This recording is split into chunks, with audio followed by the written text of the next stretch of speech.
So good afternoon to all of you. Some more students are ready to join. So today you are seeing a new Google Meet. I think you have seen it right from the morning. Google Meet has changed its patterns. Whether it is good or bad, we will judge later. Now, last class we were discussing about the land degradation and its meaning. And obviously, this slide is telling the things which I have expressed in words in the last class. This showing its pictorial representation of the causes for land degradation. Okay, so these things have been discussed in the previous slides. See the next slide now.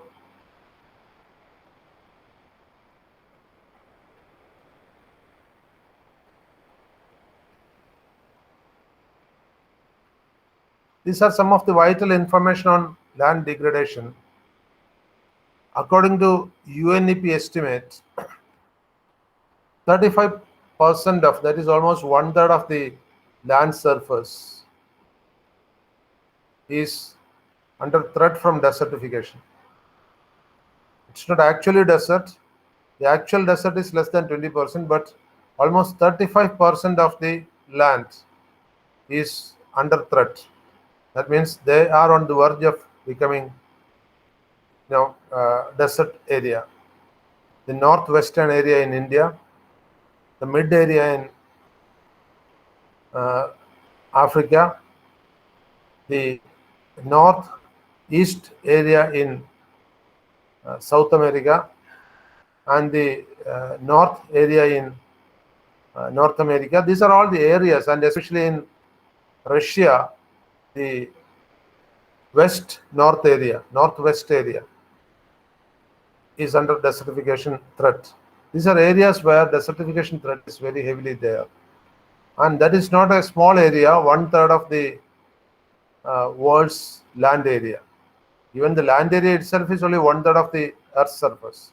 But out of that, around 35% of that area is under threat of desertification. And right now, nearly around 17% of the Earth's land area is completely useless as desert. 17% means roughly 1/6 of the land area is now unusable because it is desert. And there are no flora and fauna are available now. This is what the UNEP says. What is UNEP? UNEP. Can anybody tell me what is UNEP? What do you understand by UNEP? Yes. Can anybody tell what is UNEP? Kavya, can you tell me what do you understand by UNEP? UNEP is a very important organization of the United Nations. We were celebrating the World Environment Day on 5th of June under the aegis of the UNEP. So what is UNEP?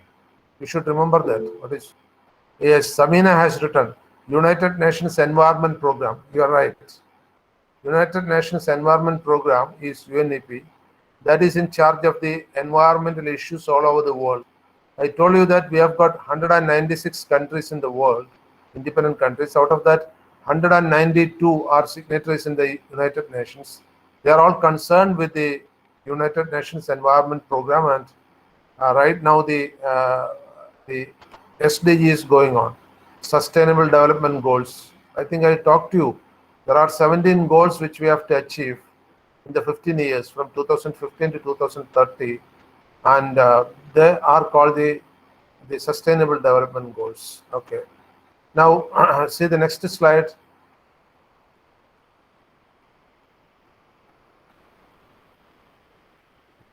So, some of the countries where the desertification is very high. One example is Kenya, very near to Lake Baringo, around 3.6 lakhs hectares. Land degradation is going on at a very high percentage. Percentage has risen from 0.4% to 1.3%.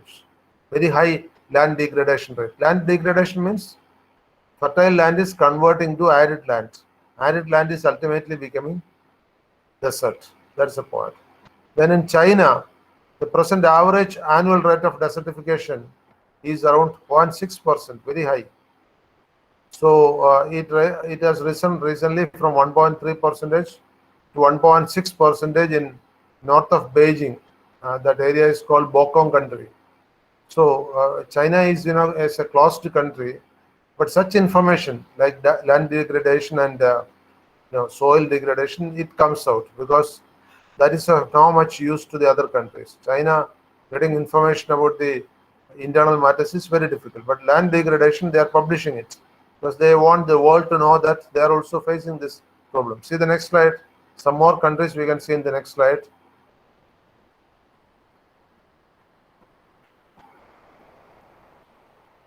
In Syria was a rich country, but not now. Now Syria is it's a war-driven country right now. Syria has deteriorated like anything. Recently, I read a story about Syria, and of course, I was very much worried reading that country. Syria was a very good and flourishing nation like India once. Recently, I have read a story by one well-known environmentalist. He was traveling in Europe, and opposite his seat in the train, there was a couple, husband and wife, and two kids sitting there, and they all seemed to be very tired and very hungry. So this man, who is from Kerala, he got a bit hungry and he started eating some bread and jam. Suddenly he has seen that small boy sitting opposite to him was looking hungry at that bread and jam. And he shared it with that boy. And after that, they started a bit of discussion, and this couple were saying that they are fleeing from Syria. They are fleeing from Syria to European countries because in Syria it is now war-torn, difficult to live there. That husband is a doctor and the wife is a school teacher, and they have been living very conveniently and comfortably in Syria. But Syria has now become a place where living is difficult. Many of the North European countries and East European countries have become like that.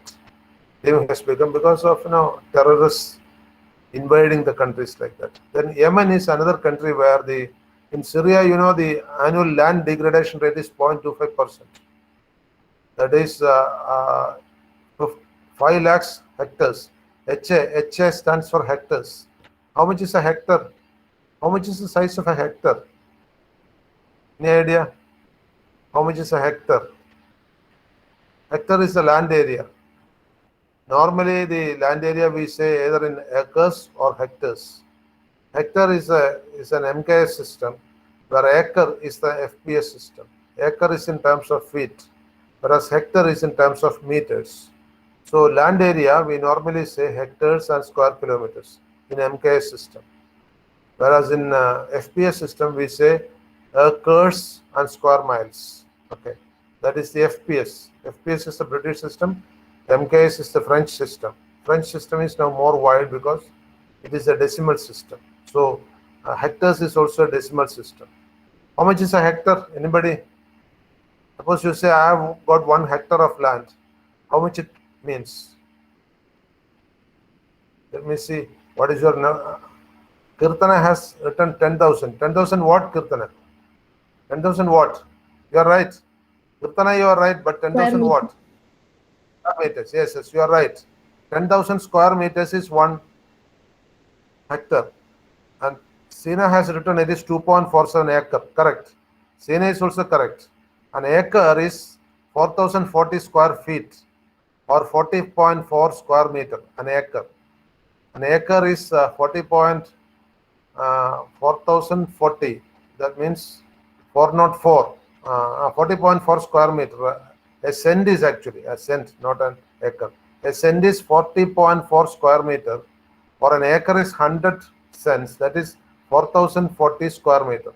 So 4,040, you can divide 10,000 by 4,040. That will be 2.47 roughly.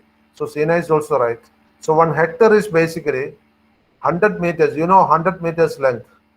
Our football court in Ahalya is roughly 120 meters length total. So you can just imagine how much is 100 meters. So 100 meter length and 100 meter width is called 1 hectare. And 100 hectares is 1 square kilometer. That means 10 hectare long and 10 hectare width is 1 square kilometer. Okay, have you understood now what is a hectare? So 5 lakhs hectares means around 500 square kilometers. 500 square kilometers is a big area, bigger than many of the districts in Kerala.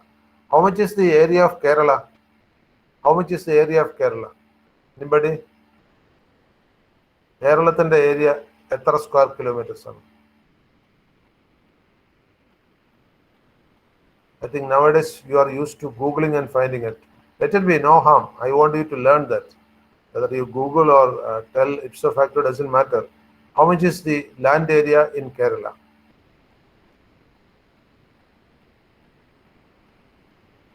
Anybody? Nobody got it.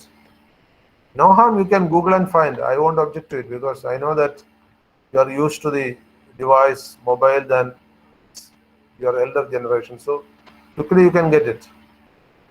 Yes, anyone? This much I have to wait. The land area in Kerala is 38,863. Yes? Oh, somebody is posting it. Okay. 38,863 square kilometers. That is the land area. And remember, in this land area, half the land area is lost in forest and water bodies. Now the forest cover now has come back to around 29 to 30%. So forest cover, then the water bodies, all this takes around 50% of the land area. So remaining land area, if you take the per person or per capita land area for our personal use, including construction, is only roughly 8 cents of land. 8 cent. ഒരാളിന് പ്രതിശീർഷം 8 saint കേരളത്തിലുള്ളൂ ഉപയോഗിക്കാൻ. ബാക്കിയൊക്കെ കാടും റോഡും ലേക്കും back വാട്ടേഴ്സും ഒക്കെയാണ്. See, that is what is called occupation land, land which we can use for occupation purpose. That is very less.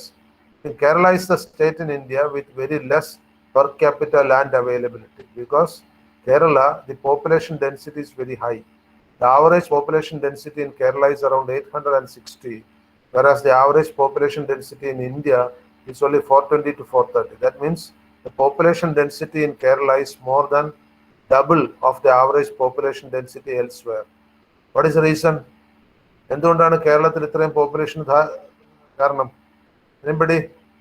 Revati, what do you say? Why the population in Kerala is so high compared to the other states?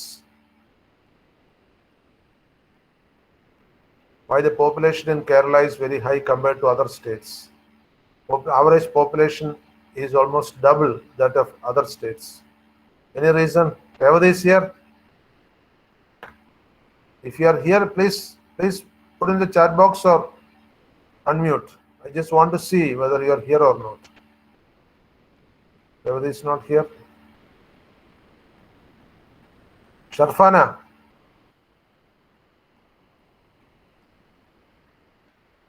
Sharfana. Yes, you are present here. Samina has written. Samina is saving the others. Life expectancy rate in Kerala is high. Revati has written, yes sir. Okay, she is here. Samina has says life expectancy rate is more in Kerala. Is that why the population is high? അത് മാത്രമാണോ? കേരളത്തിലുള്ളവർ പുറത്തേക്ക് പോയി താമസിക്കാൻ പലർക്കും താല്പര്യമില്ല. Even if they are working elsewhere, even if they are diaspora, they want to come back to Kerala and stay back here. What may be the reason? They want to come back to Kerala and stay over here. Of course, the health condition is better in Kerala because the healthcare facility is more, the life expectancy is more. But the basic reason is that the climate in Kerala is much better than anywhere else in the world. That may be why people call it as God's own country. You go to anywhere in the world, the Kerala climate is one of the best climates. Obviously, Japan is also on almost the same latitude. The Japanese climate is much better than us. Japanese climate is always between 20 to 40. Whereas in Kerala, very rarely the temperature goes up to 42 in some districts. So the climate is better in Kerala. That is why people, if you go to Tamil Nadu or Karnataka, of course, I have worked in both the places. I worked for some time in Karnataka, worked for some time in Tamil Nadu. I find that the climate there is so horrible. And if you go abroad, again the climate is horrible. Extreme cold, extreme hot. That is why people prefer Kerala, because we have got a mediocre temperature, mediocre rainfall. Everything is middle level here, not at extreme levels. Okay. Now Yemen, you come back to Yemen, the annual rate of abandonment of cultivated land is very high, almost 0.6%. Cultivated land they have to abandon, they have to ignore and run away to some places where water is available. So desertification is increasing in a country like Yemen. Yemen is actually on the northeastern side of Africa.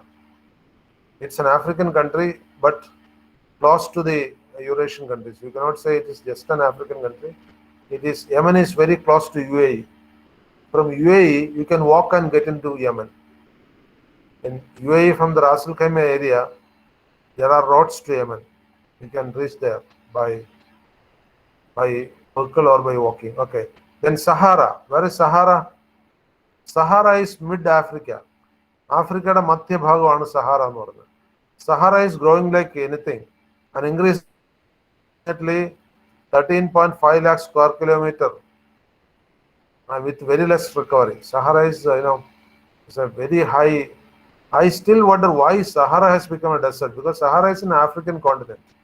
The thickest forest means the Nile Valley is in Africa, but Sahara is south of the Nile Valley and north of the South African state, South African countries. The Sahara is midway between, so it is almost in a tropical region or subtropical region. Sahara is the biggest desert in the world. The biggest desert in the world is Sahara. Africa Sahara Maribhumi, and it is the fastest growing desert also. And in the desert region, there is no livelihood there except for even desert trekking is there in Sahara area. You can go in some vehicles. Sometimes the entire vehicle will be covered by a sand dune. If you want to see more about Sahara, you can have in the video in the YouTube. You can see a lot of National Geographic videos. Sahara trekking, very interesting to see. Sometimes the sand dunes will come and move and cover you up. Sand winds will be there, and the sand winds will make big sand dune. Sand dune is manal koonagalu. So these sand dunes even may cover up the vehicle which you are going. There have been some examples like that and some experience in the past. See the next slide.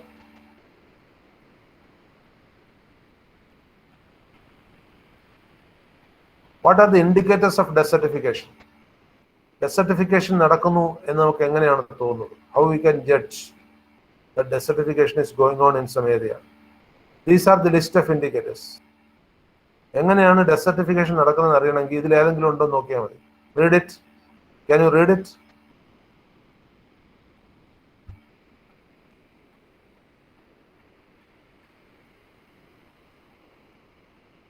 Try to read it. What are the ways in which desertification is taking place?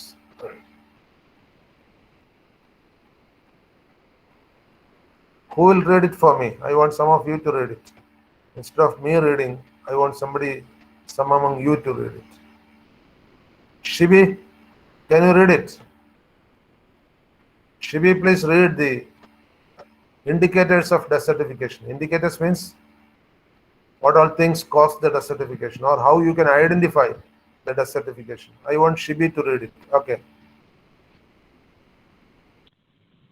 Decrease in soil depth, decrease in soil organic matter, decrease in soil fertility, soil crust formation, appearance, increase in frequency, severity of dust, sandstorms, dune formation and movement, salinization or alkalization, decline in quality and quantity of ground and surface water, increased seasonality of springs and small streams, alternation in relative reflectance of land.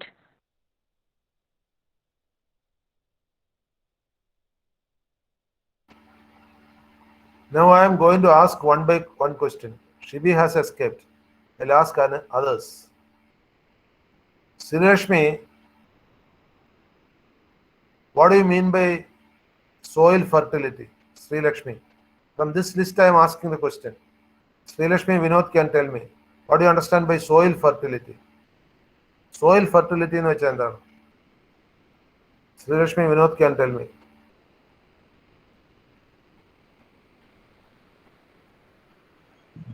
Sir, ഈ പ്ലാന്റ്സും അഗ്രികൾച്ചറിനൊക്കെ കൂടുതലായിട്ട് help ചെയ്യുമ്പോൾ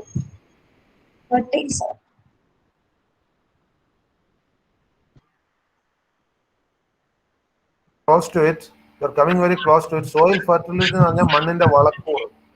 മണ്ണിന്റെ വളക്കൂറാണ് soil fertility എന്ന് പറയുന്നത്. So that means വളക്കൂർ എന്ന് പറഞ്ഞു കഴിഞ്ഞാൽ അതിലുള്ള organic micro organisms. You are right. Okay. Let me ask the next question to someone else.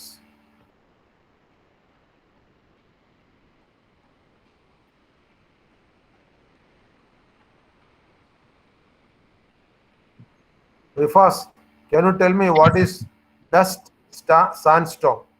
അതിലെ ഫിഫ്ത്ത് ലൈനിലുണ്ട് ഡസ്റ്റ് സാൻഡ്സ്റ്റോൺ എന്ന് പറഞ്ഞാൽ എന്താണ്? Dust sandstone. റിഫാസ് പറയൂ.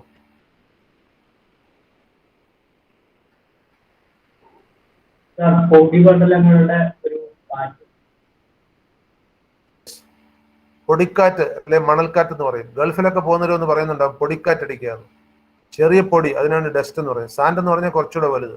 ചെറിയ പൊടിയാണ് ഡസ്റ്റ് സ്റ്റോം എന്ന് പറയും. കുറച്ചുകൂടെ വലിയ മണലാണെങ്കിൽ സാൻഡ് സ്റ്റോം എന്ന് പറയും. ഗൾഫിൽ പോയി വരുന്നവരോട് ചോദിച്ചാൽ മതി സാൻഡ് സ്റ്റോം കണ്ടിട്ടുണ്ടോ എന്ന്.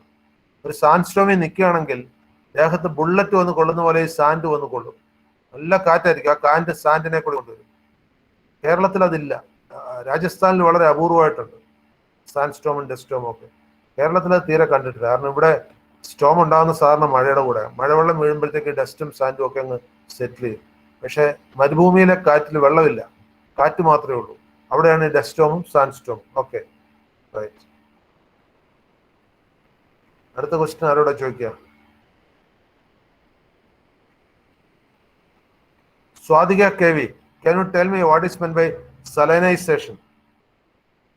Salinization എന്ന് പറഞ്ഞാൽ എന്താണ്? Swathika, what do you understand by salinization?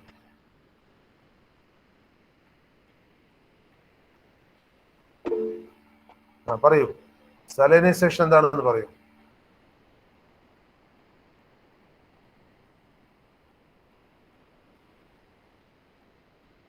Swathika ചാറ്റിലാണ് ഇട്ടത്, പ്രസന്റ് ആണെന്ന്. പക്ഷെ സലൈനൈസേഷൻ എന്താണെന്ന് നീ പറയുമോ അല്ലെ ചാറ്റിൽ ഇടുകയോ ചെയ്യുക? സ്വാതികയ്ക്ക് അറിയില്ല. അപ്പൊ പിന്നെ അറിയുന്ന ആരാണുള്ളത്? സലൈൻ എന്ന് വെച്ചാൽ എന്താണ്? ഓക്കെ, ഞാൻ അടുത്ത് Vighneswaran. Yes, Ashok has puttu salt content. Ashok SK has put salt content. But Ashok, what do you mean by salinization? Revati has put the answer. Revati R. Revati has put that increase in salt content in the area. അപ്പോൾ ഒരു പ്രദേശത്ത് ഉപ്പിന്റെ അംശം കൂടിയാൽ അതിന്റെ അർത്ഥം, മണ്ണിനകത്ത് ഉപ്പിന്റെ അംശം കൂടിയാൽ അതിന്റെ അർത്ഥം ഡെസർട്ടിഫിക്കേഷൻ ആണ്. ആ ഭാഗത്തേക്ക് ഡെസർട്ട്. ഇപ്പോൾ കടലോരത്ത് ചില സ്ഥലത്ത് ഉപ്പിന്റെ അംശം പെട്ടെന്ന് കൂടും, അത് കടലിൽ നിന്ന് വരുന്നതാണ്. പക്ഷെ കടലല്ലാത്ത ചില സ്ഥലത്ത് ഉപ്പിന്റെ അംശം വളരെ കൂടും. For example, in Tamil Nadu, in certain areas, if you go and take the water, it will be highly salty. Why should you go up to Tamil Nadu? When that Plachimada struggle was going on, I took some pipe water from Plachimada for drinking. I was very thirsty. Plachimada you would have heard. അവിടെ വളരെ ഒരുപാട് കാലം സമരമൊക്കെ നടന്നിരുന്നു. അങ്ങനെ ഒരു സമരം നടക്കുന്ന സമയത്ത് I was there, and at that time I was drinking some water from the pipeline, and it was very salty. So what does it mean? Plachimada is ultimately going to be a saline area. കുറെ കാലം കഴിയുമ്പോൾ അവിടെയൊക്കെ മരുപ്രദേശമായി മാറാനുള്ളൊരു സാധ്യതയുണ്ട്. Water content is so less. അതുകൊണ്ടാണ് ഈ salt content വരുന്നത്. Water ഭൂമിയിൽ കുറവാകുമ്പോൾ saltന്റെ concentration കൂടും. That is why it becomes salt. That is why the seawater is salt, means seawater is containing so much percentage of salts. കടൽ വെള്ളത്തിൽ എത്ര ശതമാനം salt ഉണ്ട്? Any idea? കടൽ വെള്ളത്തിൽ, in the sea water, how much percentage of salt is there? Anybody? കടൽ തീരത്തുള്ള ആരെങ്കിലും ഉണ്ടോ ഇതിൽ? The sea water contains how much percentage of salinity? The main salt is sodium chloride, പിന്നെ potassium chloride, calcium chloride, fluoride, all these things will be there. Anybody? What is the salt percentage in sea water?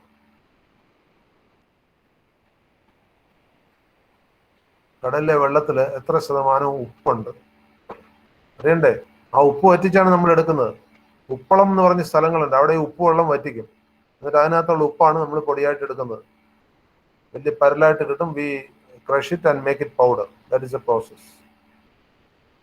Earlier in Kerala also we used to make salt, but nowadays we are not making it because we don't have sea coast area like that. In Tamil Nadu and Gujarat, this business is very highest. ഇഷ്ടംപോലെ ഒഴിഞ്ഞ സ്ഥലമുണ്ട്, അവിടെ കടൽ വെള്ളം കെട്ടി നിർത്തും, അത് വറ്റിയിട്ട് ഉപ്പ് ഡെപ്പോസിറ്റ് ചെയ്യും. And that is what is the salt content. എത്രയുണ്ട് salt content? Anybody can tell me? Vignesharan, how much is the salt content in the sea? കടലിൽ ഉപ്പിന്റെ കണ്ടന്റ് എത്ര പെർസെന്റ് ഉണ്ട്? Can Vignesharan tell me? Rifas has put 3.5%. Okay. Rifas, you are very close to it. 3 to 3.5% is right. In most of the areas, 3%.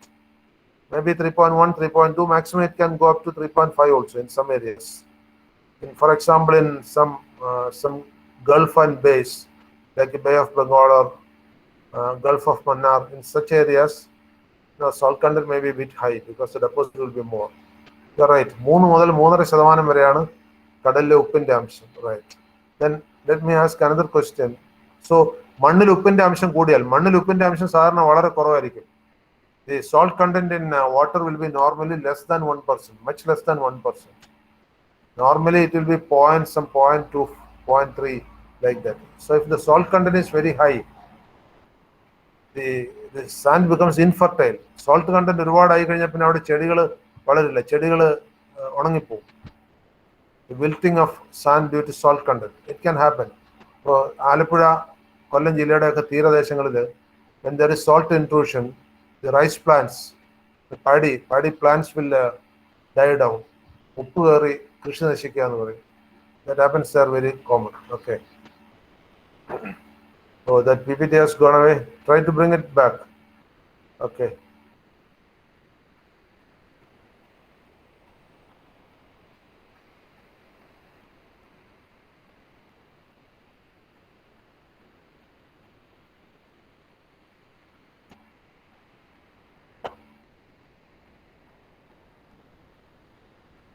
So we have been discussing about the physical indications of desertification. എങ്ങനെയാണ് physical ആയിട്ടുള്ള മാറ്റങ്ങൾ നോക്കിയിട്ട് desertification കണ്ടുപിടിക്കുന്നതാണ് നമ്മൾ ഇപ്പോൾ കണ്ടത്. Now we can also think of some other parameters, like what are the other parameters by which we can understand desertification. ഒരു പ്രദേശം desert ആകാൻ പോകുന്നു എന്നുള്ളതിന്റെ മറ്റ് പാരാമീറ്റേഴ്സ് എന്തൊക്കെയാണ്? Next one is what is called biological parameters. Biological parameters എന്ന് പറഞ്ഞു കഴിഞ്ഞാൽ vegetation going down, decrease in the biomass. Biomass means green plants in the area is decreasing. Decrease in yield. Yield means the plants which you grow, maybe rice or wheat or something, they don't proper yield. അതിന് കൃത്യമായിട്ട് അതിന്റെ വിളവ് കിട്ടാതെ വരിക. Then some species dying out. ഒരു പ്രദേശത്ത് കൃഷി ചെയ്തുകൊണ്ടിരുന്ന ചില സ്പീഷീസ് അവിടെ ഇല്ലാതാവുക. Then failure of species successfully to reproduce. That means the species which has been running there, they don't reproduce. ഇപ്പൊ നെല്ലാണ് ഒരു പ്രദേശത്തുള്ള എങ്കിലും നെല്ലിന് വിത്തുണ്ടാകാതെ വരിക, അല്ലെ തെങ്ങാണ് ഒരു പ്രദേശത്ത് വളർന്നെങ്കിൽ തെങ്ങിന് തേങ്ങ ഉണ്ടാകാതെ വരിക. These are all changes which we can see in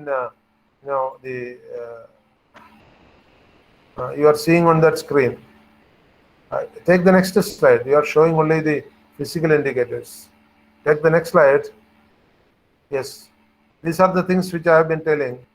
And then the change in animals. Change in animals also can indicate the desertification. ഒരു പ്രദേശം ഡെസർട്ട് മരുഭൂമിയാകാൻ പോകുന്നെങ്കിൽ ആനിമൽസിന്റെ സ്പീഷീസ് ഒക്കെ മാറി മാറി വരും. ആ പ്രദേശത്ത് ജീവിക്കുന്ന ആനിമൽസ് അവിടെ പിടിക്കാതെ മാറിപ്പോകും. Maybe some other new species will come. New snakes may come. For example, in the ordinary land and in the desert land, the snakes are different. Ordinary land snakes and desert land snakes have different characteristics. There is one famous novel by Benjamin about the deserts. I don't know whether you have read that novel. There's a Malayalam novel by name. Anybody knows the name of that novel? Let me check whether you know. A very famous Malayalam novel where the writer Benjamin is discussing about deserts and the life there. Anybody knows that? Let me see what is your background in Malayalam literature. This is an award-winning novel by Benjamin. Can anybody give that name? About the life on the deserts. Yes, Sina is right. Anupama is right. Adu Jeevadam. Yes. Anybody read it? Very interesting novel. I have read it twice actually. Not that big. It's a normal one. Anyway, so there he says about the behavior of the animals in the desert. So this is there. All these things are there. For example, in the desert area, the domestic animals will be entirely different.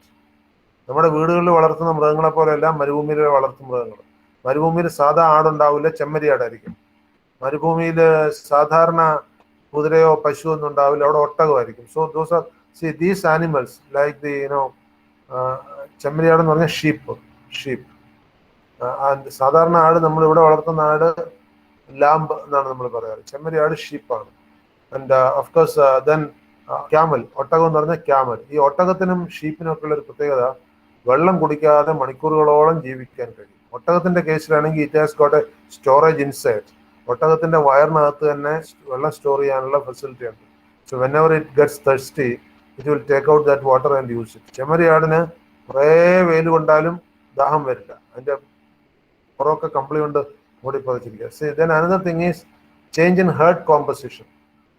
മരുഭൂമിയിലുള്ള മൃഗങ്ങൾ ഒറ്റ കൂട്ടമായിട്ടേ സഞ്ചരിക്കാറുള്ളൂ. whereas in other places they go alone. ഇപ്പോൾ പാലക്കാടൊക്കെ പശുവും കാളൊക്കെ ഒറ്റയ്ക്കൊറ്റയ്ക്ക് പോകുന്നതാണ്. മരുഭൂമിയിൽ അങ്ങനെ കാണാൻ പറ്റില്ല. they go in herds. ഇപ്പോൾ മരുഭൂമി ആകുന്ന സ്ഥലങ്ങളിലുള്ള ഇൻഡിക്കേഷൻസ് ആണ് ഇതൊക്കെ.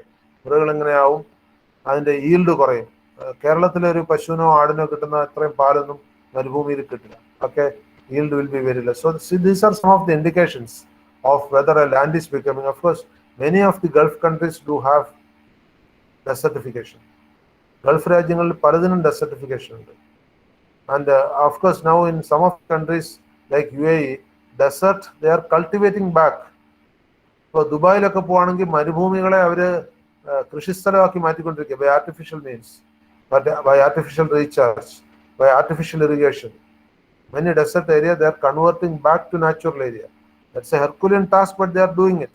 When you apply a lot of water, then the groundwater they are taking out and desalinizing and giving it back to the land. ആലോചിച്ച് നോക്കൂ, മണ്ണിൽ നിന്നുള്ള വെള്ളം എടുത്തിട്ട് അതിൽ നിന്ന് സോൾട്ട് കണ്ടന്റ് റിമൂവ് ചെയ്തിട്ട് അതിന് വീണ്ടും മണ്ണിലേക്ക് കൊടുക്കുക. So plants will grow. This is what is called desalination of the groundwater. It's not going on there. See the next slide.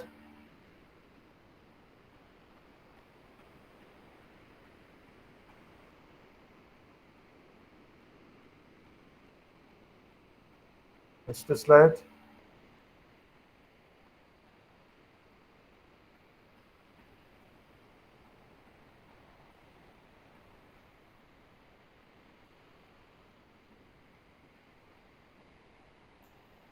Okay. So this is giving about the social and economic indicators. When an area becomes, that slide has again gone. Let it come back.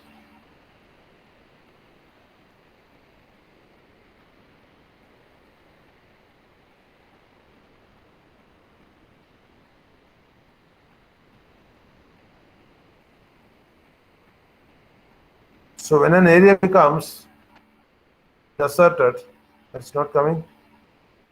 I'm just seeing whether yes, it is coming.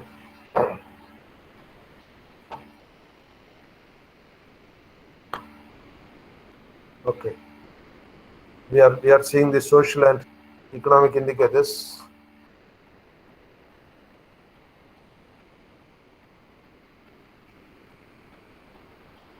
change in land use or water use. The habit of people will change. One example I am saying, in Kerala, most of the people take bath at least once a day.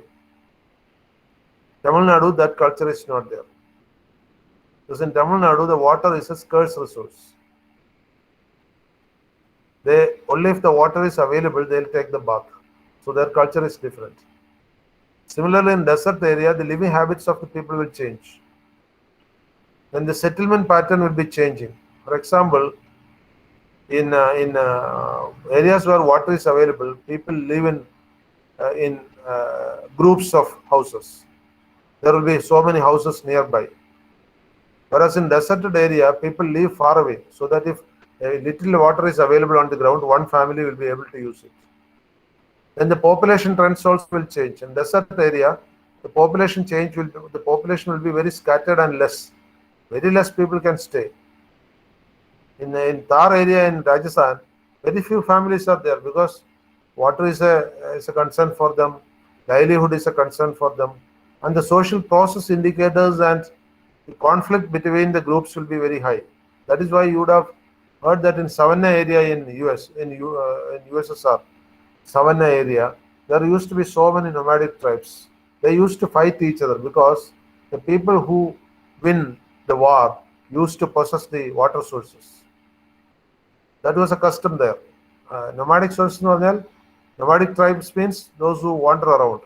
പഴയ Russian സാഹിത്യമൊക്കെ വായിച്ചാൽ നിങ്ങൾക്കറിയാം ഏറ്റവും കൂടുതൽ അതിൽ nomadic tribes എന്ന് പറഞ്ഞാൽ ഇങ്ങനെ നാടുനീളെ ചുറ്റി നടക്കുന്ന ട്രൈബ്സ് ആണ് അധികം.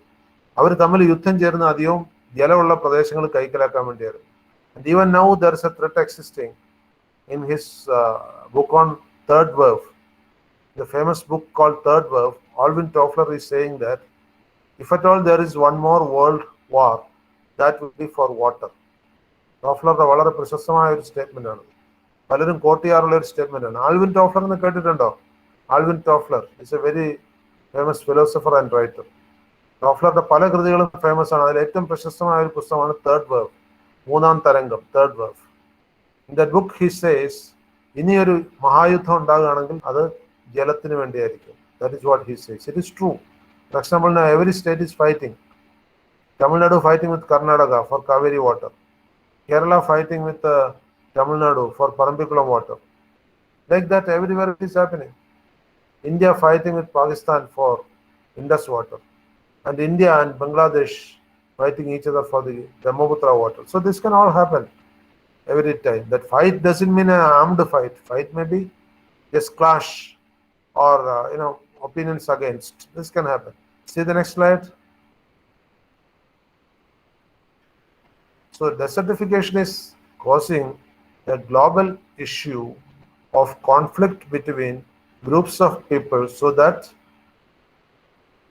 the survival of the fittest is going to be the order of the day. And what are the implications of desertification? Desert will change the climate, especially the microclimate. What do you mean by the microclimate and the macroclimate? For example, in the macroclimate, today it is monsoon in Kerala. But I am sitting at Palakkad. Here, monsoon is only intermittent. So Palakkad microclimate വല്ലപ്പോഴും ഒരു മഴയപ്പോഴുള്ളൂ. കേരളത്തിലെ ആകമാനം ഉള്ള macroclimate ഇന്ന് കാലവർഷമാണ്. This is the difference between microclimate and macroclimate. Then the ecosystem is being altered. കാരണം മനുഷ്യനും ജീവജാലങ്ങളും സസ്യങ്ങളും ഒക്കെ ഉണ്ടായിരുന്ന ഏരിയ ഡെസർട്ട് ആയി കഴിയുമ്പോൾ what will remain there? Nothing will remain there. It's an area where survival is very difficult. Without, I think I told you once, without food we can live for around 7 weeks. Without water we can live for maximum 7 days. And without air we can live for maximum 7 minutes. It's approximation. ശ്വസിക്കാതെ നമുക്ക് 7 മിനിറ്റിൽ കൂടുതൽ ജീവിക്കാൻ വിഷമമാണ്. വെള്ളം കുടിക്കാതെ 7 ദിവസത്തിൽ കൂടുതൽ ജീവിക്കാൻ വിഷമമാണ്. ആഹാരം കഴിക്കാതെ 7 ആഴ്ചയിൽ കൂടുതൽ ജീവിക്കാൻ വിഷമമാണ്. Only trained people or very experts can survive that. So ഒരു സാധാരണക്കാരന് 7 മിനിറ്റിൽ കൂടുതൽ ശ്വാസം വലിച്ചില്ലെങ്കിൽ ബോധം കെട്ടുപോകും. This can happen. Similarly, ഒരു സാധാരണക്കാരന് ഒരു 7 മാസം ഭക്ഷണം കഴിക്കാതെ വന്നു കഴിഞ്ഞാൽ ചിലപ്പോൾ മരിച്ചു പോകും. This can happen. So what I'm saying is that desertification is attacking the very survival of the species there. And of course, it will affect the ecosystem adversely. The flora, the fauna will get devastated, and the area will become barren. അതുകൊണ്ടാണല്ലോ അതിനെ മരുഭൂമി എന്ന് പറയുന്നത്. മരുഭൂമി എന്ന് പറഞ്ഞു കഴിഞ്ഞാൽ എന്താണ് അർത്ഥം? In Malayalam we say മരുഭൂമി. What does it mean? ഇംഗ്ലീഷിൽ ഡെസേർട്ട് എന്ന് പറയും. ഇംഗ്ലീഷിൽ ഡെസേർട്ട് എന്ന് പറഞ്ഞു കഴിഞ്ഞാൽ എല്ലാവരും ഉപേക്ഷിച്ച സ്ഥലം എന്നാണ്. മലയാളത്തിൽ മരുഭൂമി എന്ന് പറഞ്ഞാൽ കുറച്ചുകൂടെ നല്ല മീനിങ് ആണ്. What is the meaning of മരുഭൂമി? മരിഹയുണ്ടോ? Let me see. She used to answer for. Mariha is here? ഇല്ല. പിന്നെ ആരാണ് Malayalam expert? Veena, can you tell me what is the meaning of മരുഭൂമി? മരുഭൂമി എന്ന് പറഞ്ഞു കഴിഞ്ഞാൽ എന്താണ് അർത്ഥം? What do you understand by that?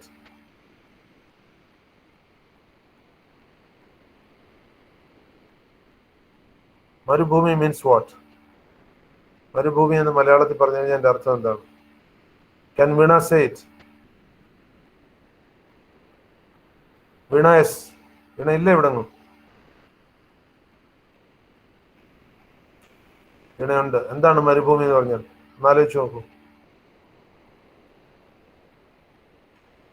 അത് ഗൂഗിൾ ചെയ്താൽ കിട്ടില്ല, മലയാളം വാക്കാണ്. മലയാളം ഇപ്പൊ ഗൂഗിളിൽ കിട്ടും കേട്ടോ. Sometimes I browse for the Malayalam words also in Google. You may get it. അതിന്റെ മീനിങ്ങും കിട്ടും.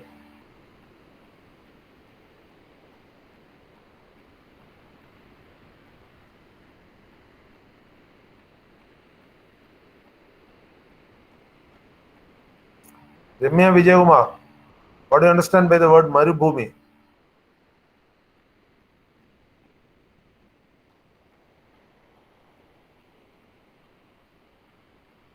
രമ്യ ഉണ്ടോ ഇവിടെ? അതിന്റെ ഇംഗ്ലീഷ് ഡെസേർട്ട് എന്ന് പറഞ്ഞു. ഞാൻ എന്റെ മലയാളം മീനിങ് ആണ് ചോദിച്ചത്. മരുഭൂമി എന്ന് പറഞ്ഞാൽ മലയാളത്തിൽ അതിന്റെ അർത്ഥം എന്താ? ഇംഗ്ലീഷിൽ അതിന്റെ മീനിങ് ഡെസേർട്ട് ആണ്. I told that. മരുഭൂമി എന്ന് പറഞ്ഞു കഴിഞ്ഞാൽ മലയാളത്തിൽ അതിന്റെ മീനിങ് എന്താ? Those who have studied in Malayalam medium can tell me easily. Marubhumi.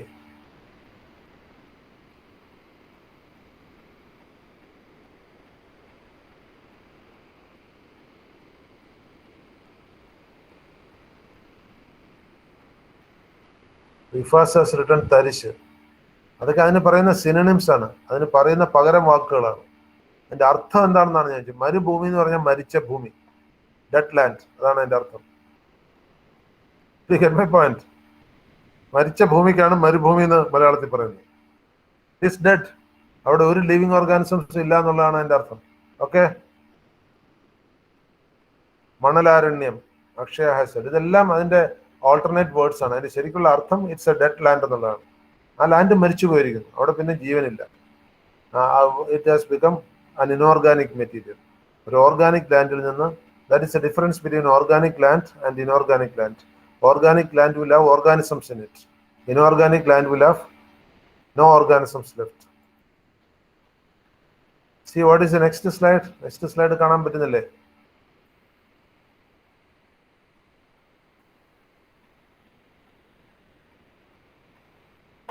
Nobody can see that. Okay. Anyway, when possible, we can show that land.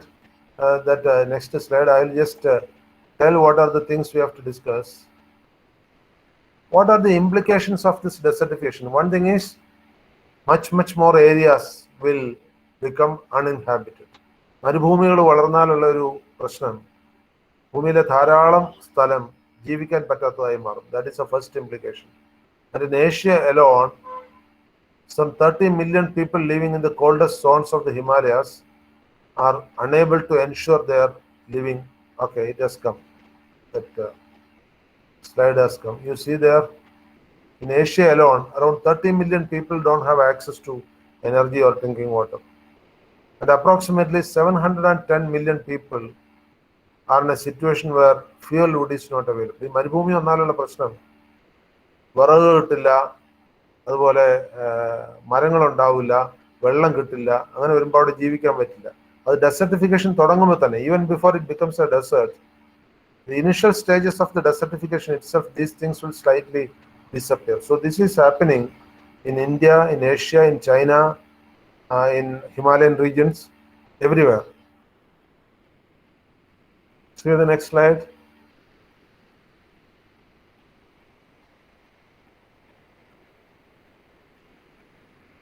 So, see the next slide, please.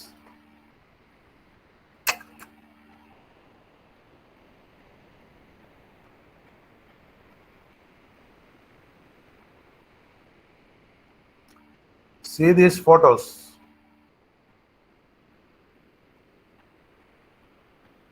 That red color indicates already formed deserts. നിലനിൽക്കുന്ന ഡെസേർട്സിനെയാണ് red colour indicate ചെയ്യുന്നത്. You see there. So in India you can see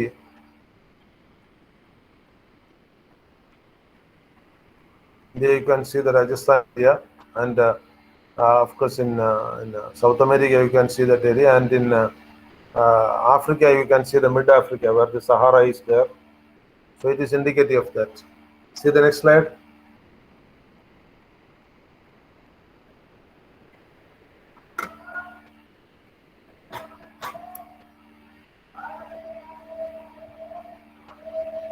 This is the desertification in India. This you have to be very careful about.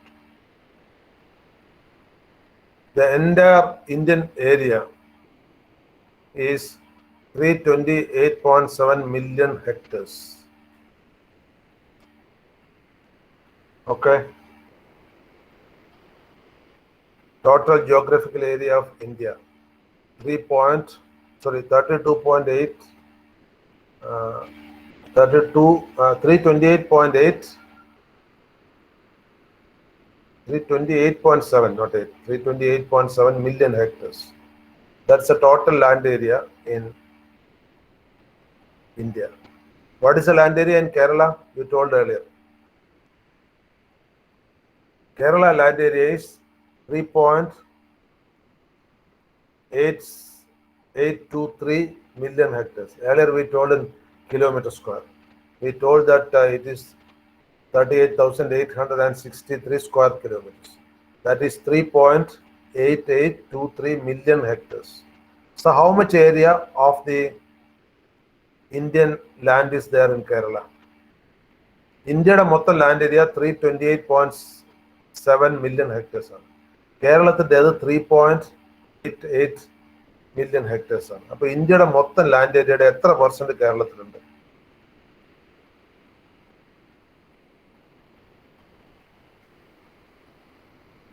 ഏകദേശം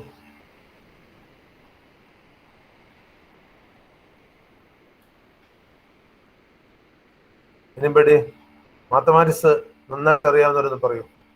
ഇന്ത്യയുടെ മൊത്തം land area 328.7 million hectares. കേരളത്തിൻ്റെത് 3.88263 ആണത്. 3.88 എന്ന് കൂട്ടും. How much of the India's land area is in Kerala? നിങ്ങളുടെ simple mathematics പറയും. Aditya, how much of India's land area we are having? Simple mathematics.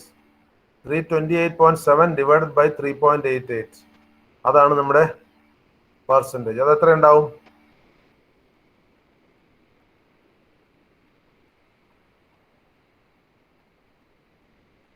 Or simply you divide 3.88 by 328.7 into 100. That much will be the percentage. 388.26 divided by 328.7. അത്രയായിരിക്കും നമ്മുടെ percentage of land area. So how much is that Aditya? അത് എത്രയുണ്ട്?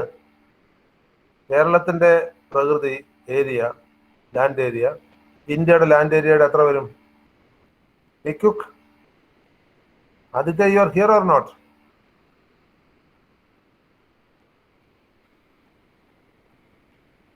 Aditya has come up with a very correct estimate. I think he has used the calculator. 1 point.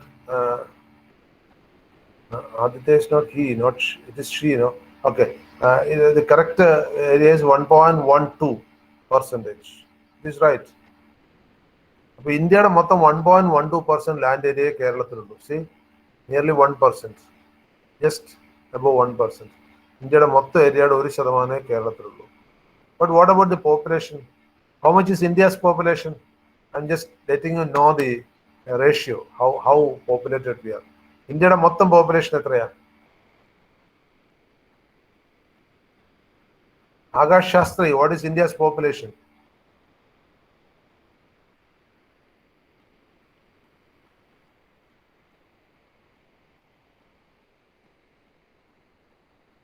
Akash Shastri is not there. ഇന്ത്യയുടെ മൊത്തം population ഇപ്പോൾ around 138 crores ആണ്. അതിൽ 135 to 140 Akash Shastri around 138 ആണ് ഇപ്പോൾ. അതിൽ കേരളത്തിന്റെ പോപ്പുലേഷൻ അറൌണ്ട് 3.4 crores അടുത്ത് വരും. ചുരുക്കി പറഞ്ഞാൽ പോപ്പുലേഷന്റെ ഏകദേശം 2.5% കേരളത്തിലാണ് ഇന്ത്യയുടെ പോപ്പുലേഷൻ. ഇന്ത്യയുടെ ലാൻഡ് ഏരിയയിൽ 1% ഉള്ളൂ, പക്ഷെ പോപ്പുലേഷനിൽ 2.5%. അതുകൊണ്ടാണ് ലാൻഡ് ഏരിയ കുറവും പോപ്പുലേഷൻ കൂടുതലുമാണ്. That is why we say the population density is high. Okay, and the cultivable land in India is only 144 million hectares. അപ്പോൾ മൊത്തം ഇന്ത്യയിലുള്ള ഭൂമിയുടെ ഏകദേശം 40% കൃഷി ചെയ്യാൻ കൊള്ളാവും. Remaining land is non cultivable, it's not cultivable. So we will say cultivable land and non-cultivable land. And in India, majority of the land is non-cultivable because it may be forest, it may be water body, it may be ice frost area, all these things. See the next slide.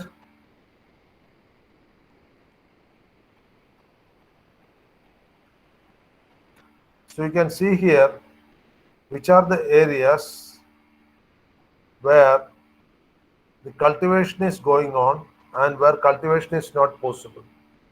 So that light rose-colored area, that's the area where mostly cultivation is going on. 40%-ഓളം വരുന്ന area അതാണ്. ബാക്കിയുള്ള സ്ഥലങ്ങളിൽ വളരെ കുറവാണ്. You see Kerala, Tamil Nadu, Punjab et cetera, some of the most cultivable area. Okay. Now see the next slide.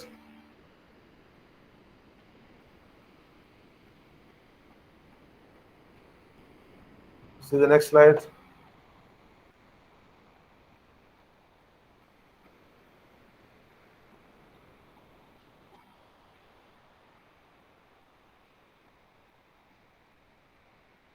Yes. You cannot see it. Okay, then I think without even slide, I'll present it because only 3 more slides are here, and I'll finish it off in today's class. Next slide is on how we are combating desertification in India. Desertification is maribhumi undagunnu. That is called desertification. India is having a special scheme to prevent desertification, which started in 1977. അത് ഇന്ത്യയിലെ 18 ജില്ലകളിൽ. Okay, it is on. Okay, just come on the screen. In 18 districts in India, we have got the prevention of desertification plans, and of course these are mostly in Rajasthan area and in some of the districts in Gujarat, Haryana. These are the states in which desertification threat is there. Even in Kashmir, the threat is there, but there the desertification threat is by ice frosting, not by sand wind or dust winds. Sandstorm or dust storm is not there in Kashmir, but the ice cap is increasing. So in addition to that, we have got what is called, say for example, in Rajasthan, near to that Thar desert, there's a forestry program going on, so that we are restricting the expansion of the desert by cultivating forests. And then of course, for forest management, all the government organizations and private organizations are joining, and that scheme, which is called Joint Forestry Management or JFM. JFM is one scheme by which the states are combating the desertification. See the next slide.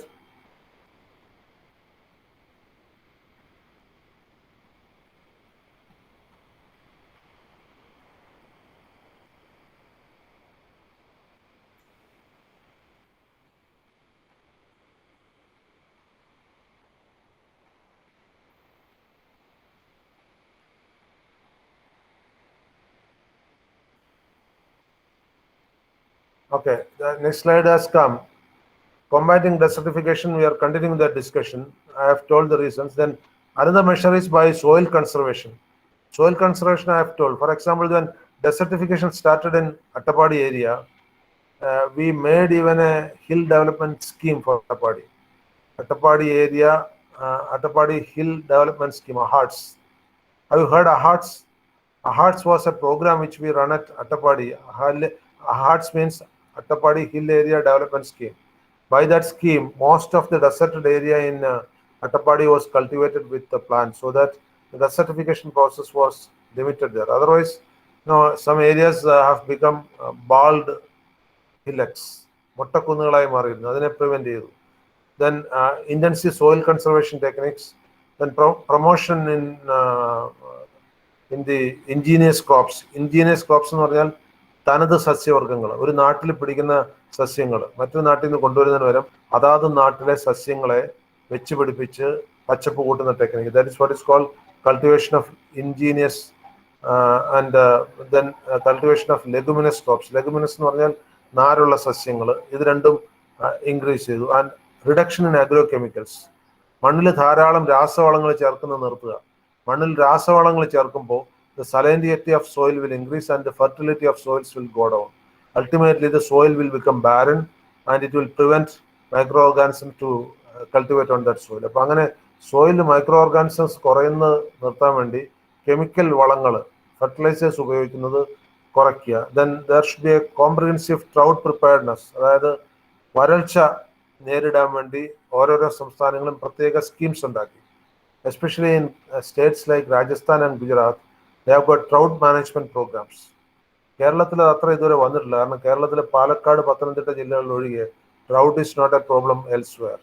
Elsewhere the drought is only namesake. Even in the drought season we are having water. But many parts of the country, in the drought season there is no water. Now let us come to the last slide in this PPT.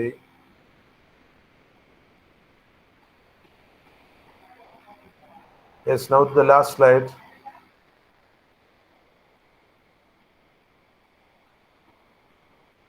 Yes.